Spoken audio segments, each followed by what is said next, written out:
tariff war India and the United States are currently having with the US. Triggering this, it seems like Indian citizens now calling for boycott of US goods. Swadeshi movement 2.0. That's the call made by Indian citizens. I will take you through some of the US products that might just face the heat. And then we have Mohan Bhagwat, the chief of the RSS, in its 100-year celebration. Mohan Bhagwat says, I never said Modi should retire at 75. Basically shutting down all those rumors that he backed for Modi's retirement at the age of 75. A lot more that he said. We will take you through that. And the Sambhal report. We hear the Sambhal report that's been submitted to the Chief Minister's office claims that Hindu population has dropped to 45% since independence. Basically claiming in that report that extensive conversion, love jihad, etc. has led to the reduction of the Hindu population in that area. A lot more, as always, the headlines first. Russia to boost discounted oil exports to India in September after drone strikes hit refineries. India expands purchases amid US tariff pressure. Modi-Putin talks to deepen energy ties. Prime Minister Modi will be landing in Japan in the next few hours for the 15th annual summit. Multiple MOUs, strategic outcomes are expected. In fact, this will be the first meeting between Prime Minister Modi and Ishiba in 7 years to reset India-Japan partnership for the next decade. Election Commission receives 1.95 lakh pleas for inclusion and exclusion of names from Bihar's draft voter list. 25,000 deposed so far. CPO files 79 pleas. RJD files 3. BJP Congress yet to submit claims with 4 days left now for the process to end. Mega hunt in Bihar for 3 Pak terror suspects who entered via Nepal with valid passports. All in their early 20s, linked to Jaish-e-Mohammed. In fact, 50,000 reward has been announced for information about these suspects. Mamata Banerjee accuses the BJP of linguistic terror, claims the party is sending 500 teams to Bengal to delete voter names, vows to protect citizens and their voting rights, says BJP is plotting to strip Bengalis of voting franchise across India. Karnataka BJP chief demands NIA CBI probe into Dharmasthala temple row, slams the government's false propaganda. In fact, Vijendra of the BJP announces September 1st as the day where BJP is going to carry out a yatra, a dharma Jagruti protest, questioning the government's motive on the issue, basically saying there was a conspiracy to defame Dharmasthala temple. Heavy rains lash South India. Telangana's Kamareddy district floods wash away cars, destroy sheds, caused a portion of National Highway 44 to cave in as well. Chief Minister Revanth Reddy conducts aerial survey. 700 shifted to safety zones as relief operations intensify.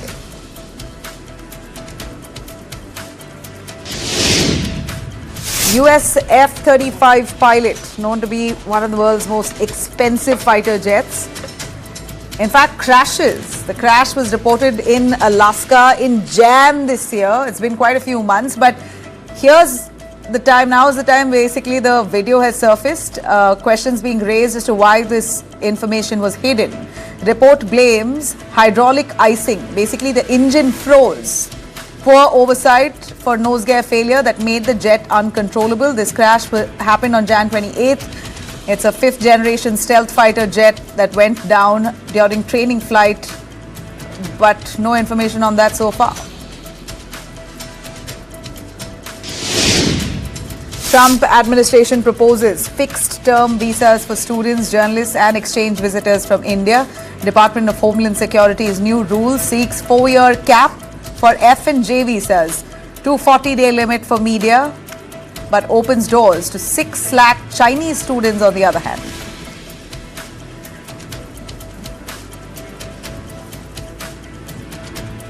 All right, let me cut across to our top story here on India responding to Trump tariffs. India is not buckling. India is quite clear that the country will not buckle under US tariff pressure. In fact, it looks like India is now on the offensive. A Reuters report says that India now plans to ramp up Russian oil imports by 10 to 20% in September this year. That's nearly 300,000 extra barrels a day that we're going to be taking from Russia. Russia now supplies about 40% of India's crude, and exporters are offering fresh discounts of nearly $2 to $3 a barrel. Despite US accusations of profiteering, India calls out Western hypocrisy, reminding the world that America and Europe continue to import Russian goods themselves. Analysts say Russian crude will remain critical to India's energy security. So there you have it. India now on the offensive, not buckling under Trump's threat, but instead stepping up and relying on its neighbors. Russia, all the more, purchasing oil at this point, which India believes will only benefit the country. And now we are looking at a counter push from the citizens of India. On the streets and campuses in India, citizens are now rallying with boycott calls against American brands. The trigger, of course, is the 50% tariff by Trump, a wall that they've created on Indian exports. So you have Lovely Professional University, to start with, has already banned Coca-Cola and other US soft drinks from its campus. Its founder, AAP MP Dr. Ashok Kumar Mittal, says very clearly, we are going to boycott US goods. It's a firm boycott that's in place, at least within their campus. Let's listen in. Trump साहब tariff वापस ले नहीं लिया, तो जो हमने LPU के students ने, स्टाफ ने, सब ने मिलकर फैसला किया था कि हम 27 अगस्त से अमेरिकन बेवरेजेस प्रोडक्ट्स को, अमेरिकन सॉफ्ट ड्रिंक्स प्रोडक्ट्स को लवली कैंपस से बैन कर देंगे. आज वो हम करने जा रहे हैं. All right, and then you have Yoga Guru Ramdev, who's gone further, urging Indians to give up Pepsi, Coca-Cola, KFC, McDonald's, and all of the US brands altogether. He calls America's trade tariff on India as nothing but bullying, hooliganism, and dictatorship. And then you have economist and former JNU professor Utsa Patnaik, who compares this to a new economic freedom struggle.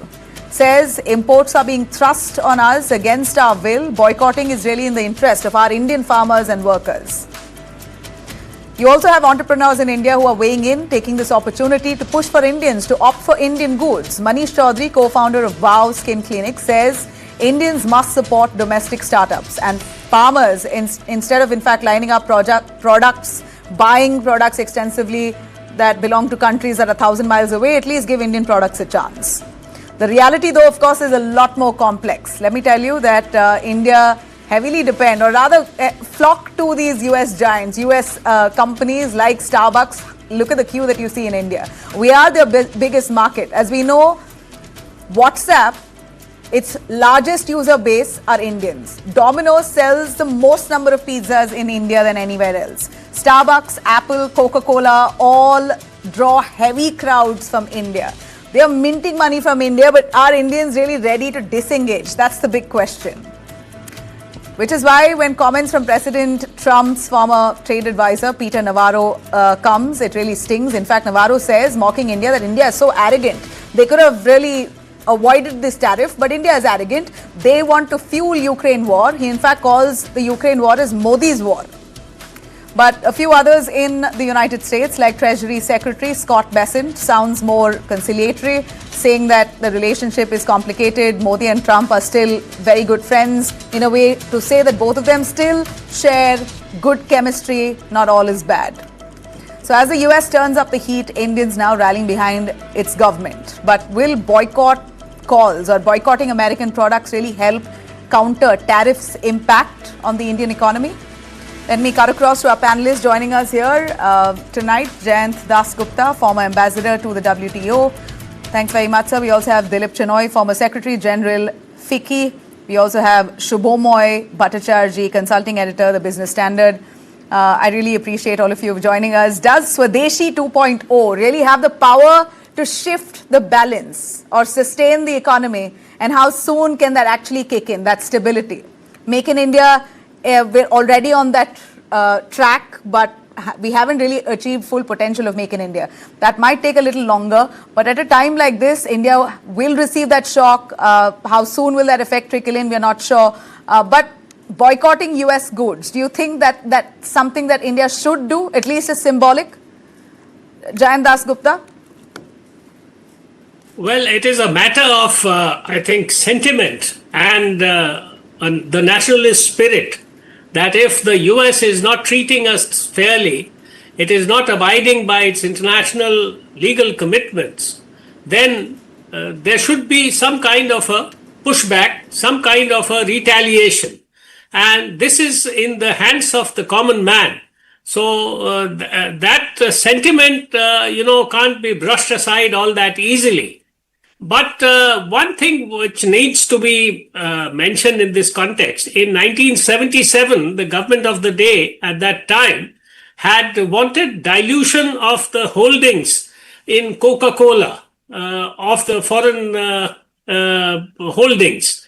And Coca-Cola in protest had withdrawn, and it entered the market in India only in 1993 after that. Now, things have changed a lot since then. For instance, the software that we are using, Microsoft, Zoom, Microsoft Teams, Google, these are, and you mentioned quite a few others, these are all pervasive in our day-to-day lives. And we keep using these services and also paying or contributing to their revenues. We also keep buying physical products from the US. So, if the Indian consumer decides that he would not buy an American product, then it could be easier if there is a substitute available in the market at a comparable price, comparable quality, etc. Yeah. But if it comes to a service, then I don't think it would be all that easy. And mind you, for each of these services, there is a huge amount of royalty payment which is repatriated to the US.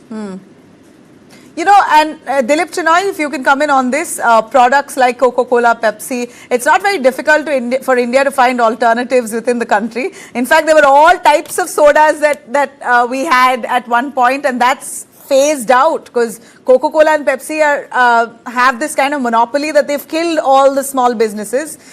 Could this be the time to revive them? Is it so easy as we think? Actually, it's very interesting that you asked this question because in 1997, one of the drinks that came out to in lieu of Coke was Campa. Yes. And just over the last 2 or 3 years, Campa, the brand has been rejuvenated and reintroduced here by none other than companies than Reliance. So and of course there are the local level. If you go down into tier 2, tier 3 cities. There are still some local drinks which are available. But I think on the broader question that you have put, and Ambassador Jayant Dasgupta has actually addressed some of it. This is something, if you look at the history of, let's say, Prime Minister Modi's Independence Day speeches, he has been actually talking about this in every speech that he has made over the last 10 years.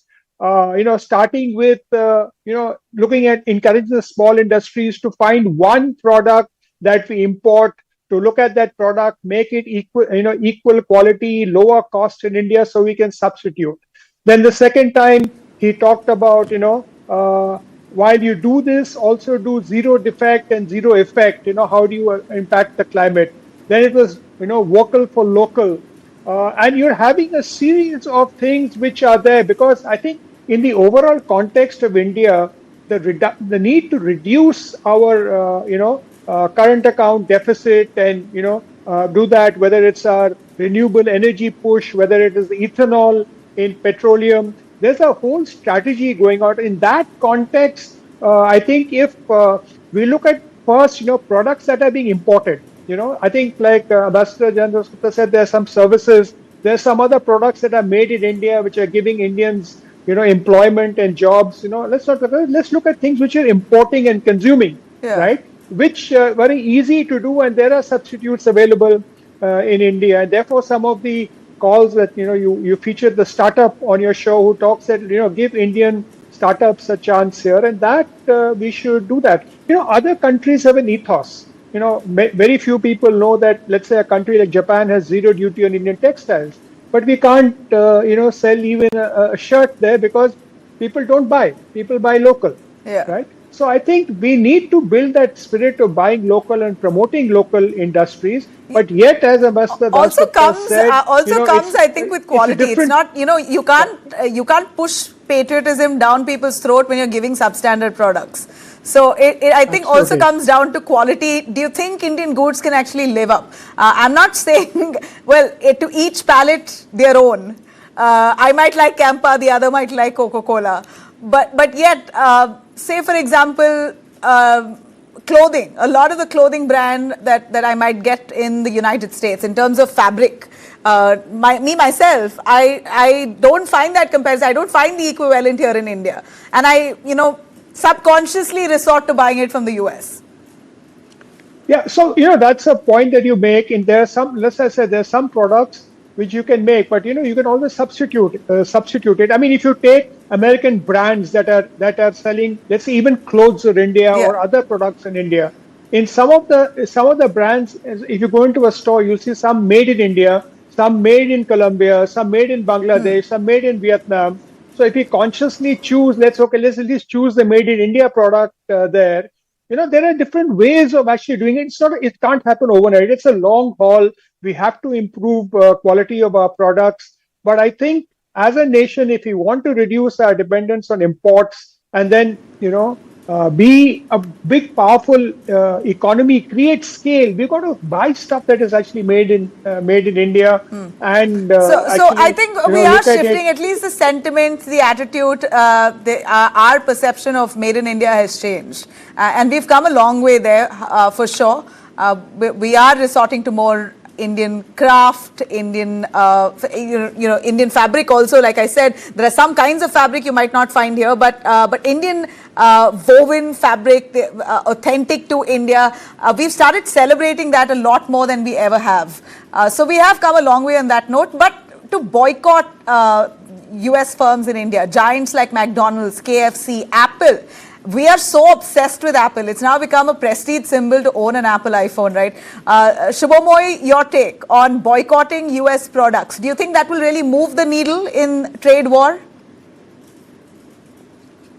My take here is slightly different. The reason for that is we are fighting for a position to be the world's leading economy. So, we should not be satisfied with the crumbs. What does that mean?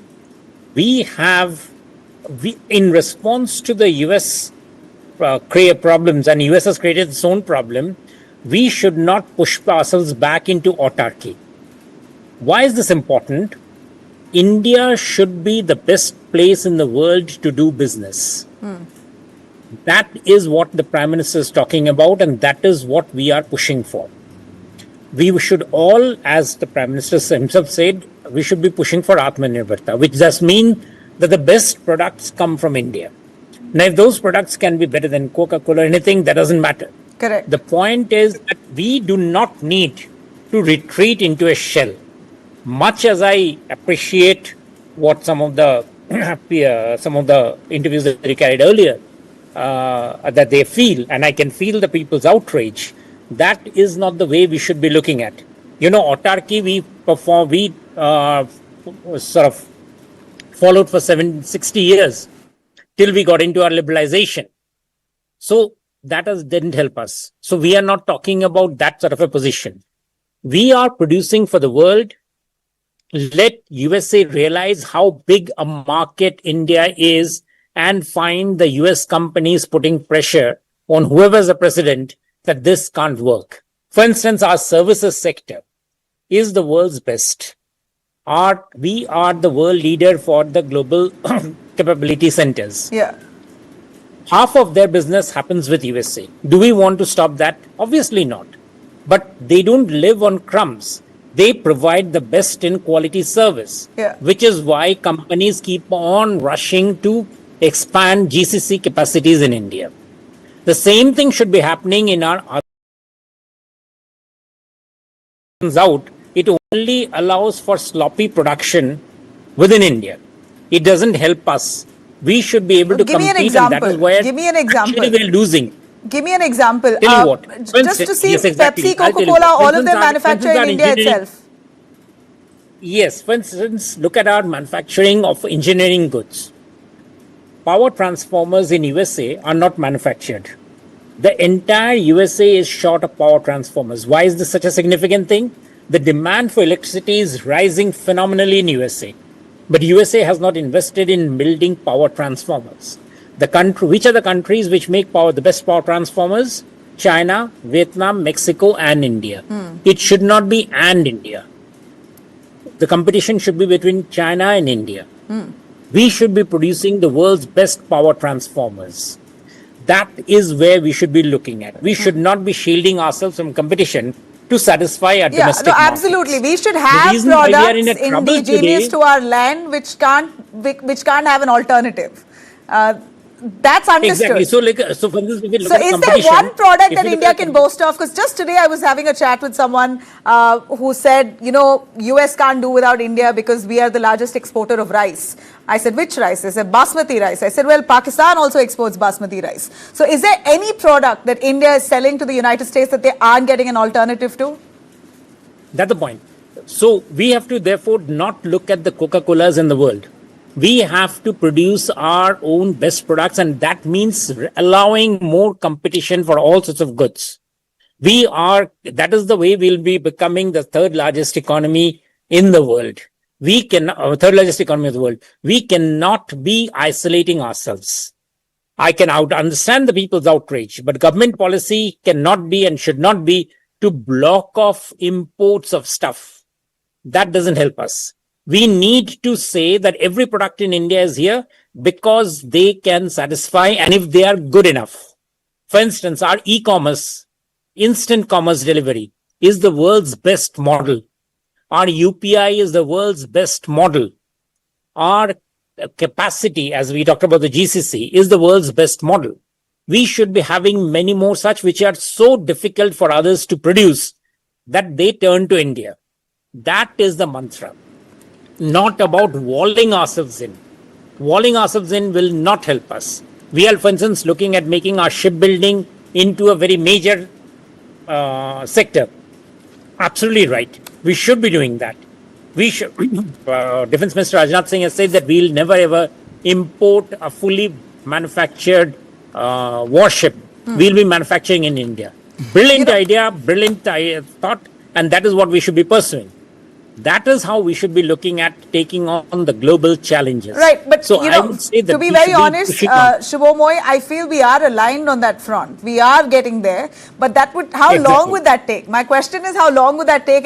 And you can't have It can take as early collateral as damage. today, This wait period will only result in the poor workforce becoming collateral damage. That's Actually, an if you look important at it, Shubhoy, thing. if I can just come in. You know what the important Just to- thing is? That if I must just come for just a minute, we have already got a measure of Trump. The maximum that he could do, he has already done. Whether the tariffs go up to 75% or 100% will not matter because he has shut out the Indian imports from there. And what is the maximum impact? Just about 5.5% of the GDP. So we have taken care. That's it. There's no further risk from the Trump factor. We are now, therefore, absolutely poised to move our growth needle further on. Okay. Which is what is happening. So Okay. I think we have actually found our mojo and we can push ahead. Now, I don't know how soon we can push ahead. Now, we are already... Let me take your textile example, right? The fabric that you were talking about, okay? So if you look at the top traded items in the textiles, we were not making, they're known as technical textiles. So what did we do 2 years ago, 3 years ago? We started the PLI schemes, which is to build scale, and we wanted to build products that the world is trading in, make India a very important point for the manufacture and sale of those products. So that's also actually work in progress here. If you look at there are 14 sectors. You look at Apple, Apple phones we are talking, but they're actually made in India, right? Yeah. And if India becomes such a very important destination for even manufacturing. For manufacturing, that's what I said. We also stand at risk on losing out on that many jobs. It's not so simple to boycott. We shouldn't be. So what we should be looking at is essentially not a question of boycotting. The government is in a very strong fiscal position. I'm sure, and the government is already talking about it, that they will give the support to the exporters who have lost out. And that's fine. That's what is necessary in the short term. But having said that and having done that, we have seen what is the maximum impact on us. Now we should be moving forward to giving ourselves the space, the ability to do the reforms that we need. And those can be done very fast. For instance, electricity prices. I have Those are very the limited very time, critical and I things have a which can be done question in for short term. Jayant Das Gupta, sir. India is being bullish at this point. I mean, of course, we can't be looking meek or weak, right? So India has decided to up its purchase of Russian oil now. We're going to increase Russian oil purchase by nearly 20%. I'm not too sure what it does, how it bruises Trump's ego. But what do you think? Are we risking it further of any kind of reconciliation that could happen in the future? Is this a risky move from India? I think this whole issue of buying Russian oil was a kind of a smoke screen which the Americans and particularly people like Peter Navarro have been using. And they may have people like him may have put it in the mind of President Trump. Once you don't take action against the EU, you don't take action against China, which buy much more oil and gas from Russia. And then Peter Navarro comes up and makes egregious statements, totally undiplomatic, unacceptable statements. So I don't think we should get swayed by that. But if it is in our national interest and the Russians are offering us very sizable discounts to bring down our expenditure on crude oil purchases. And mind you, at this juncture, we are buying about 86% of our crude oil. So it is the largest drain on our foreign exchange in terms of imports. So if we get a good deal, we should buy from Russia. And the other very closely related point is about giving up our strategic autonomy, about giving up our sovereignty at the behest of another country, which keeps supplying arms to Pakistan, for instance. Has a and the irony here is the US is still dealing business with Russia. It's not like they've stopped. If it is, the Americans' war, then it is India's war also. But if it is India's war, it is not the US's war. This is something which we can't accept as a modern day nation. So that is one thing. The other point which I wanted to mention is that, and you have touched upon it, is that, even for Coca-Cola, a part of the royalty goes back to the US. Okay. But there are thousands of people, all the bottling plants are owned by Indians in India. And thousands of people who are working not only in the bottling plants, but in the distribution network. So it all,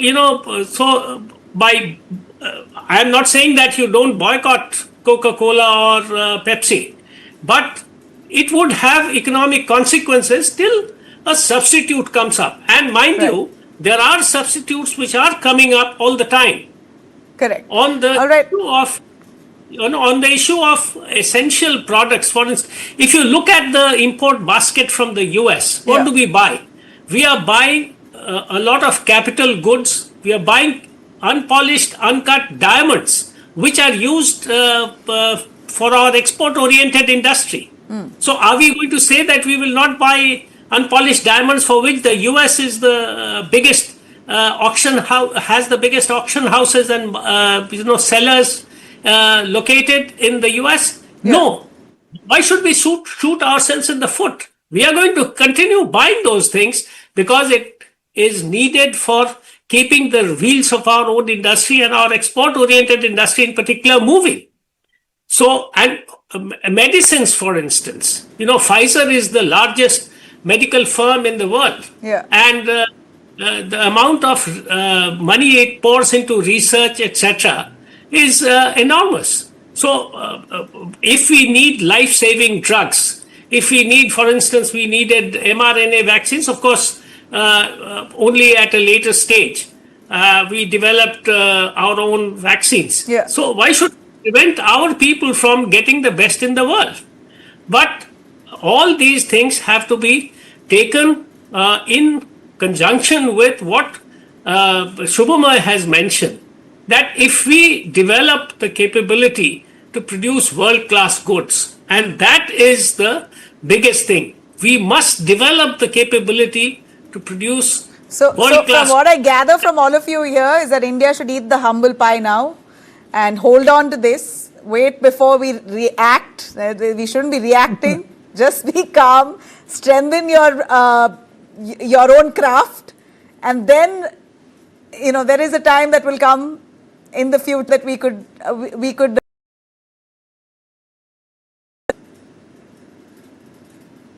Shubhamoy?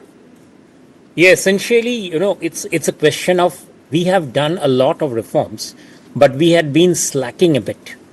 This one is a crisis.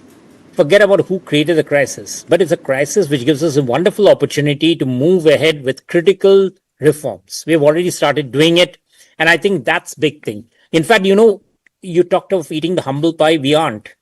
If at the end of this financial year, we end up with 6% plus rate of growth of the GDP, that's a huge statement globally.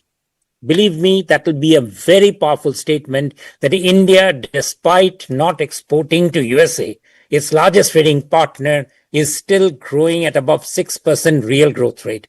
That's a phenomenal achievement. And I think that's something that people are just coming around to believe that, yes, that is going to be possible. And that also, is well, there will be a 1% impact, but that also is questionable. We're not too sure if we are going to be on track on that figure. Absolutely. Till the imports, till the numbers come along, the tariffs are in place. But it's not really 1%. It's my estimate is it's not going to be more than 50 basis point or 60 basis point at most. Okay. Just one point I'd like to make, just one point, because, I think businesses are not going to say that, okay, we lost the US market, we're not going to do it. Indian businessmen are very resilient. They will look for alternate markets. They will develop products there. Correct. And they will actually help grow the Indian economy. So I think we should. You're so right. I think resilience is in our DNA, and we are able to pivot at the worst of the adversities. In fact, we stopped business with China, and we were trading with China to the tune of 135 billion. That impacted us in a way, but we still, managed to tide through those difficult times. Now we're back to trading with China. I guess we are. Right? Aren't we? Good timing with the photo, right? Yeah. Right. All right. I really appreciate all of you. That's all I have time for. Thank you very much, Jayant Das Gupta, Shubhamoy, and Dilip for joining us here today. All right. Let me cut across to a big announcement, or rather a statement that's been made by RSS chief Mohan Bhagwat. At the RSS Centenary Lecture Series, basically RSS completes 100 years, and at that grand event, RSS Chief Mohan Bhagwat has put to rest the buzz over Prime Minister Modi's retirement at the age of 75. He clarifies that he never said anyone should step down at that age. Remember, there's been a lot of buzz around Prime Minister Modi turning 75 in barely a month's time this year, and talk around whether or won't he step down at 75, because it's the BJP party itself that had internalized it, saying that leaders after 75 should take should step aside and give way to the younger generation. It was the BJP's rhetoric, and here you have Mohan Bhagwat saying, I never said it. Listen in. In Sangha, we Swayamsevaks, we are given a job, whether we want it or not. So, if I am 80 years old and Sangha will tell me, go run a shakha, I will have to go. I cannot say I have completed 75 years, I want to enjoy the retirement benefits. No, there is no benefit in Sangha. And even if I am 35, Sangha may say, you sit in the office. We do whatever Sangha tells us. We don't say, I will do this, I want this, I want that. No, that is not allowed. And we are not there for it because we don't want to accomplish anything. So whatever they say, I am Sarsanga Chalak. But do you think I am the only one who can be Sarsanga Chalaks? There are at least 10 people here. They are sitting in this hall. Any time they can take this mantle and carry on. But they are very busy and their contribution is valuable. They cannot be spared. I was the one who can be spared. So, this is not for retirement of anybody or myself. We are ready to retire any time in the life and we are ready to work as long as Sangha wants us to work. All right. Well, that statement there going against what the BJP has always said, that 75 is really the right time for leaders to step aside to give way to the new generation.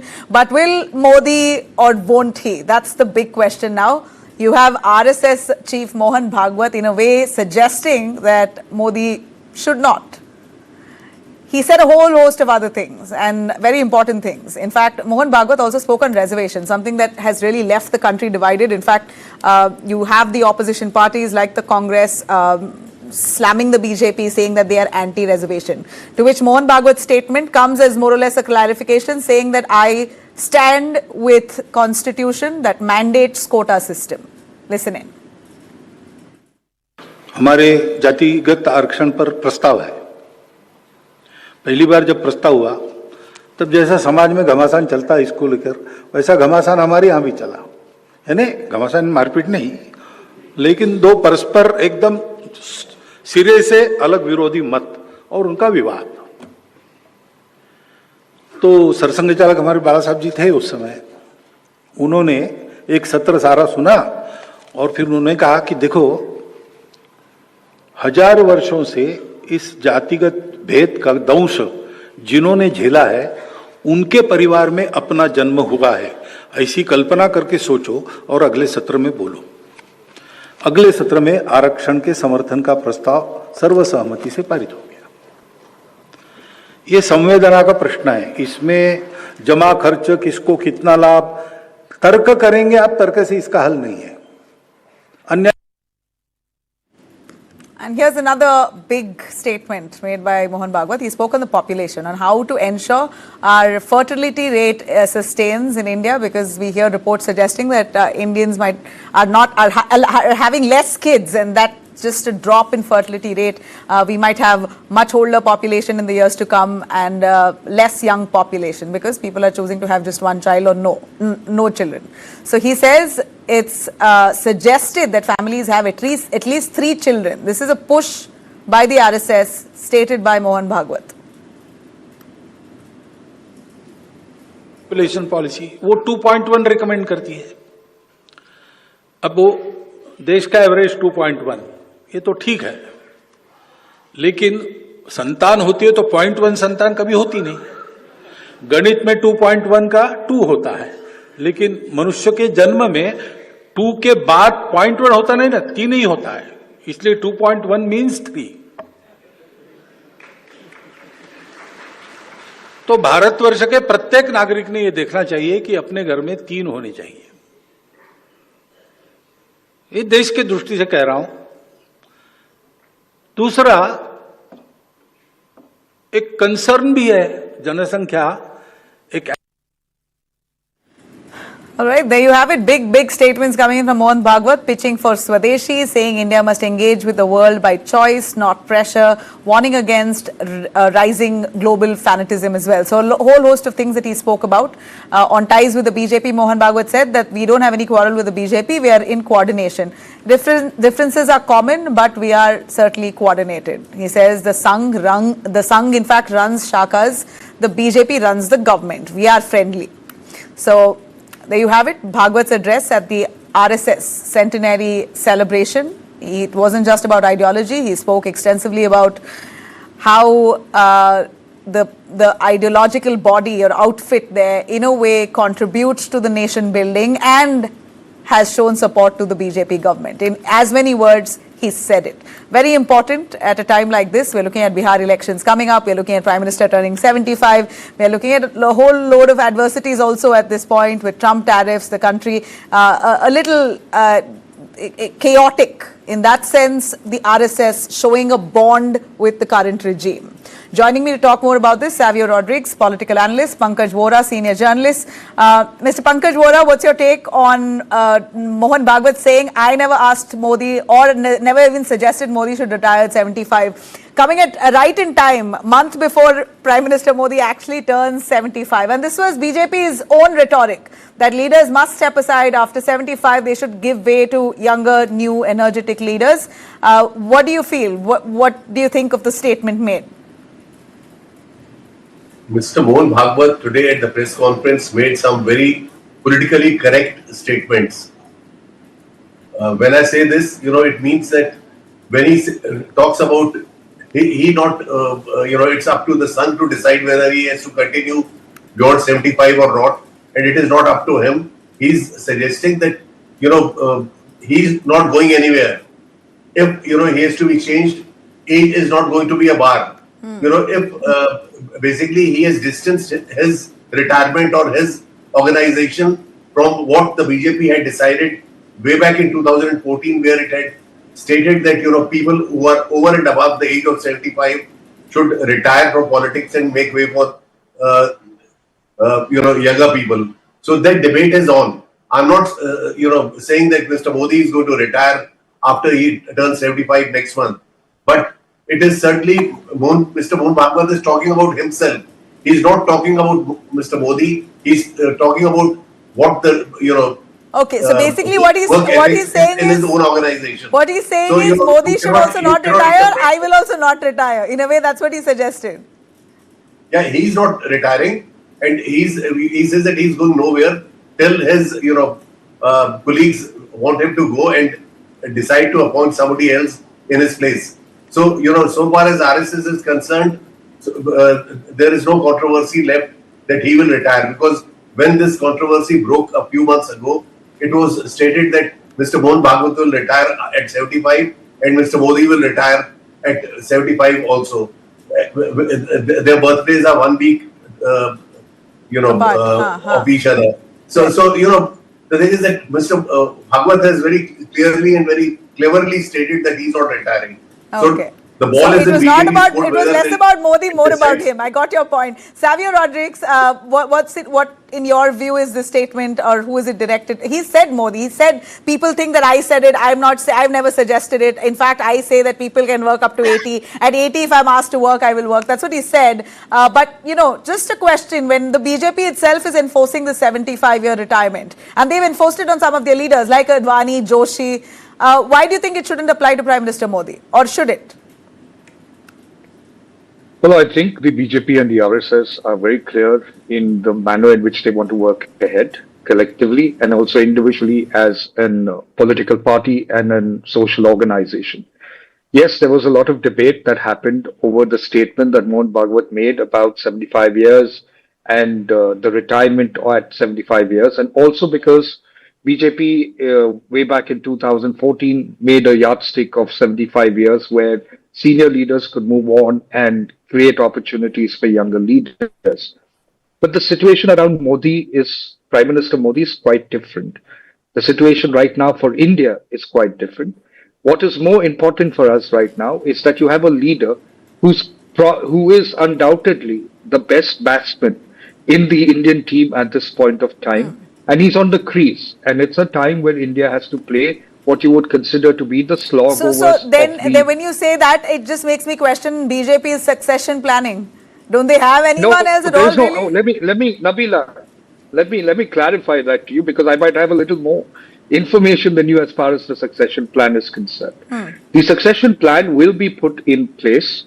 The succession plan is a manner in which it is handed over to the next leader that will come in. However, the succession plan is a process. It is not like somebody is going to move out today and somebody else is going to come and take place. That's not the way politics actually works, unless, of course, a government is moved out and somebody else is asked to come in and take over the Prime Minister's position. That's not going to happen either. BJP and RSS have put a succession plan in place. I'm aware of certain contours of that succession plan. What, however, is important is the timing and the plan within the party and the RSS, which over a period of time will be revealed to the public. And I don't think these are hidden matters. I think they will make it public. But who should be, what should be, that's for BJP and RSS to decide. And they have got it very clear. In fact, they had it very clear when Prime Minister Modi and the RSS chief Mohan Bhagwat met a couple of weeks ago in a closed-door meeting. They had a brilliant discussion. They actually laid out a plan, a succession plan, which is something that very few people are aware of. Yeah, no, but when you speak of him being the best batsman, Virat Kohli was in his best form when he retired. Could you compare politics with cricket at all, or with any sporting game? If BJP itself insists that 75 is the age, then is it more to do with eliminating internal rivals and not to do with the Prime Minister itself? No, Nabila, the most important thing in cricket is that you're not looking at the team as a team coming in for different matches. We're talking about a particular match that is being played. So when there's a particular match being played at this particular point of time, Virat Kohli retiring at that match is impossible. He has to continue to be on the crease and continue to play that particular role, that particular innings. So that the objective of that innings, let me complete. You know, the objective of that innings is complete. Once that innings is complete, then Virat Kohli can come out and retire. That is the same thing that Prime Minister Modi will do at the right opportune time. But the is still going on. The match is still on. So let the match continue. We will see what the decision is. That we have to see. It's not like we have a choice. I thought you had something special to tell us. You said you knew more than me. You're stating the obvious. I do. But you're stating the obvious. You're not giving us any meat. Pankaj Vora, a final word from you on this statement by Mohan Bhagwat. I will ask you the same thing. While it applies to many other internal BJP leaders like Advani and Joshi, who were asked, in a way, subtly told to step aside at 75, Modi seems to be exempt from that. Well, it is for the BJP to decide whether they want to continue with Mr. Modi or they want to have somebody else. It is their own party decision. You know, right now in 2024, Mr. Modi was elected as the Prime Minister of India after he was elected as the leader of the NDA parliamentary party. The BJP parliamentary party did not have any meeting, but it was the NDA parliamentary party, and which elected him. And he's there and he's at the crease, and of course he's batting very well, and there is no possibility of his retiring, from any quarter. But there has been speculation within the Sangh circles that he may be compelled to, retire because it is his own doing that he had put 75 as the limit. I don't think, as a political observer, that is going to happen. But that is how things are playing out. And it is not Mr. Mr. Modi or the BJP who will decide who will come as the next successor. I think it's the people who decide. Yeah, absolutely. It's the people who decide. Prime Minister Modi has got the party, the BJP, to power twice over with absolute majority. The last time may have been a little wobbly, shaky for the BJP, but still the BJP is currently in power under Prime Minister Modi's leadership. So they believe he is the best batsman. If that's the phrase, then he is indeed the best batsman. It all depends on the Janta ultimately, whether they want to vote in the name of Modi. As long as they do, Modi comes back or gets to stay. I thank you, both of you, for joining us. That's all I have time for today. All right, shifting our focus quickly to the Sambhal report. News9 has accessed an explosive 450-page Judicial Commission report on November 24th Sambhal violence. In fact, the confidential document, now in Chief Minister Yogi Adityanath's hands, speaks about some details about Hindu population dropping sharply. The report that was compiled by a 3-member panel, in fact, suggests that there has been a demographic shift in Sambhal from Hindus forming 45% at independence to just now 15 to 20% in that area. Today, the Hindu population has dropped sharply as per that report, and they basically blame it on conversions, on love jihad and whatnot, recurring patterns, and that's what's led to riots as well, targeting Hindus. This is what the report says, which is now sitting in Yogi's office. In fact, we know that the Sambhal violence on November 24th, in fact, 2024, last year itself, showed how rioters clashed with one another of the two religions, and it seems there were talks that It was a tip-off. It was planned, and that's where it exploded, and we saw the kind of chaos that unfolded after that. A report was then initiated on trying to see the demographics of that place in the Sambhal region. Police intervention averted a large massacre. That's what that report also says. Speaking of that riots, particularly focusing on why that riots happened, saying it was targeted against Hindus and whatnot. So, well, here you have a report that goes beyond just tracing the unrest of Sambhal, but also talks about in detail the conversions that have happened over the years in Sambhal.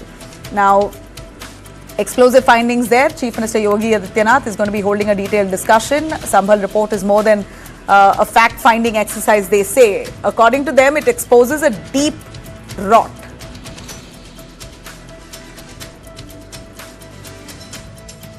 संभल में जिस तरह से लगातार बार बार दंगे हुए और इन दंगे में बड़ी संख्या में हिंदुओं का कत्लेआम हुआ, इसकी वजह से संभल में बड़ी संख्या में हिंदुओं का पलायन हुआ है। और संभल के हिंसा को लेकर के जो रिपोर्ट आई है, उस रिपोर्ट भी इस तरह से इंगित कर रही है कि बड़ी संख्या में दंगों में हिंसा के नाते हिंदुओं को पलायन के लिए मजबूर होना पड़ा। All right, let me cut across to a very tragic case that unfolded in Virar, Maharashtra. What was supposed to be a day of joy and celebration turned out to be quite a tragedy. A young family who was celebrating their baby's first birthday, daughter's birthday, were crushed to death when that apartment building that houses 50 apartments came crumbling down. There's been persistent rains there in Maharashtra, like all over India. But that building, shockingly, was built barely in 2012. That's hardly 15 years. And that building collapsed. 50 houses came down. In fact, Omkar Jovil, his wife Arohi, and their 1-year-old daughter Utkarsha were all just about cutting their cake, the baby's cake. They finished celebrating, and that night at 12 a.m., the building collapsed. In fact, we hear that some people could be still trapped under debris. Very, very tragic. So far, 30 people have been rescued. Officials fear that some are still inside. The death toll could only mount because some could be still trapped. 2012 construction. This is a Ramabai apartment. It was declared unauthorized, we hear, by the Virar Municipal Corporation. But yet, it still stood. People still lived there. The collapse has affected dozens of flats, even in the surrounding areas. We know how it is in parts of Maharashtra, wall-to-wall construction. And this building was built in 2012. Imagine the poor quality material used in this. We hear that Maharashtra's Chief Minister has warned against structural audits not being followed. And we also know that the builders have been arrested.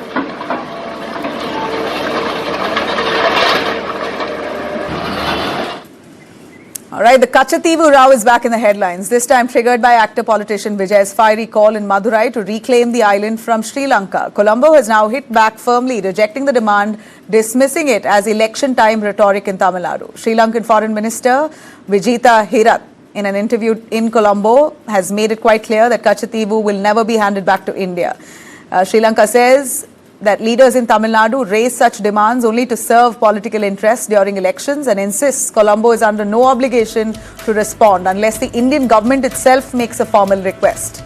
Hirat's sharp remarks comes just after Vijay addressing the TVK state-level conference in Madurai, accusing Prime Minister Modi of failing to safeguard Tamil Nadu's fishermen and demanded that India retrieve Kachativu as a permanent solution itself. Kachativu issue has long been an issue used both by the DMK and AIDMK to mobilize voter sentiment.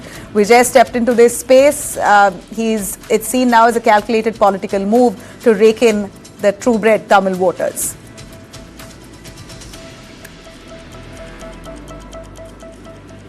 All right, a quick look at the KSRTC crash. Horrific accident that happened on the Kerala border that's claimed. Let's take you through straight to that CCTV footage that we see there.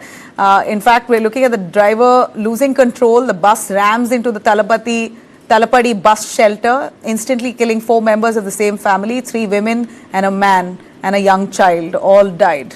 7 passengers, including an auto rickshaw driver parked nearby, all critically injured. Authorities have launched an investigation. We understand it could be slippery roads because of rains that could have led to this. But tragic reminder this is. Poor maintenance, mechanical failures on public roads can really turn fatal.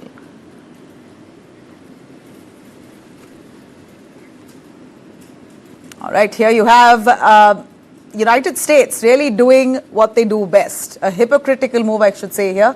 It's not just the 50% tariff that Washington has slapped on India, but the Trump administration is now also tightening screws on visas for Indian students. From H-1Bs to green cards and now even student visas, the moves threaten to hit India's IT services sector and India's young talent pool who want to be studying and working in the United States.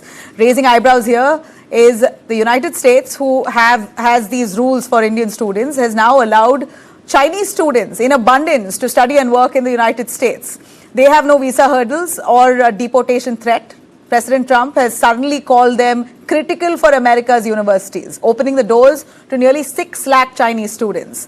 In fact, at a White House meeting itself, Trump went as far as saying that without Chinese students, US colleges would go to hell very quickly. That's what he said. Listen in.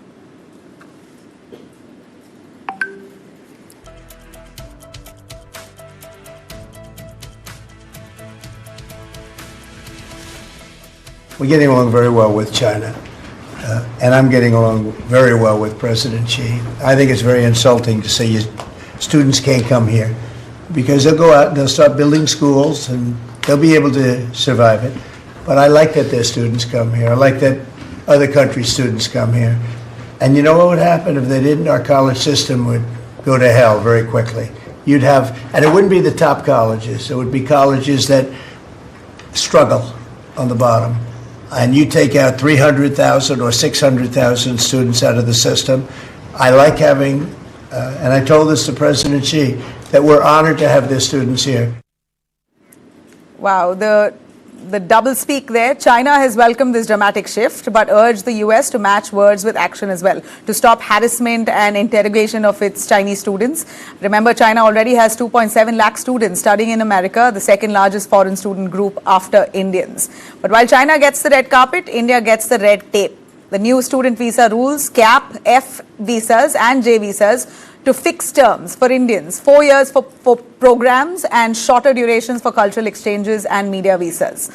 Now, this has already slashed Indian student arrivals to the US by 46%. Critics call this a betrayal of Trump's own America First agenda. In fact, even his closest MAGA supporters are arguing that he is selling out to China. But the White House insists that it's all about economics, saying bottom-tier US universities would really collapse without foreign students, especially Chinese students. But somehow they see no worth in Indian students. The contradiction is quite clear. Chinese students are being booed as essential, while Indian students and IT professionals facing tough barriers. All right, that's it for me here. Thanks very much for watching. Have a great night.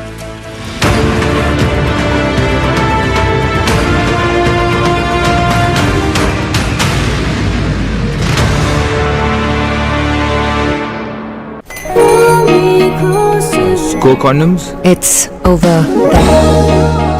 क्या ये different sizes में आता है? Actually, sir, size matter नहीं करता. तो फिर क्या matter करता है? The hardness of the condom. of what's inside. For the first time ever, presenting Hard Rock Gel. अब free हर score condoms के 10 पैक के साथ. क्वालिटी पे इतना कॉन्फिडेंस, इसीलिए बिरला ओपस एश्योरेंस। 1 साल में पेंट को कुछ भी हुआ तो पेंटिंग वापस करके देंगे। रजिस्टर करो birlaopus.com पर।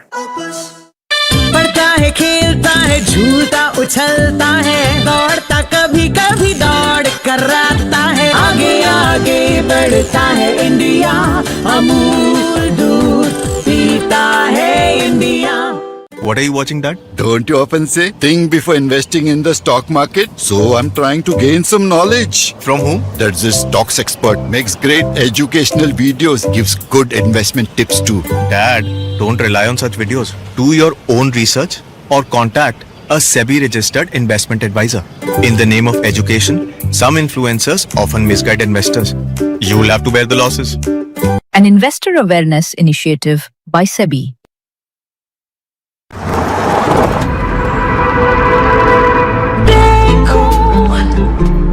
तुझको जो मैं हो जाऊं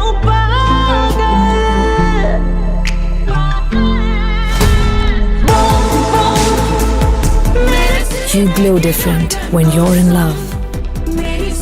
16 million shades of love to choose from. Unlimited love.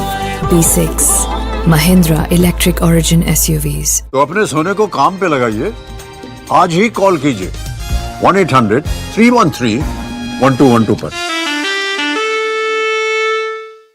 This is nothing. My Skoda is 5 stars. तेरे को पता है मेरी Skoda ना ऑटोमेटिक है और वो भी 7 स्पीड. कुछ भी. Hello guys. My Skoda can fly to Jupiter like a rocket.